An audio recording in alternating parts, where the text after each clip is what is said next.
लाडक्या बहिणींसाठी आनंद वार्ता।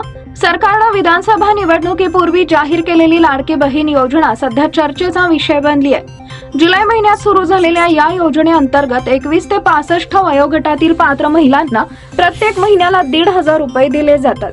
दरम्यान आता जानेवारीचा हप्ता कधी जमा करण्यात येणार असा प्रश्न उपस्थित होत असतानाच याबाबतची माहिती महिला व बाल विकास मंत्री आदिती तटकरे यांच्याकडून देण्यात आली आहे।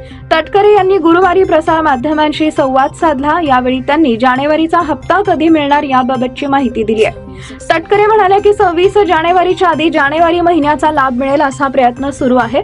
त्यासाठी 3,690 कोटींचा निधी आम्हाला मिळणार आहे। अर्थसंकल्पाच्या वेळी देखील महिलांना लाभ कसा मिळेल याची तरतूद आम्ही करणार आहोत। आम्ही फेब्रुवारीचं नियोजन सुद्धा करत आहोत। लाडकी बहीण योजनेचा लाभ आम्ही 2,46,00,000 महिलांना दिला।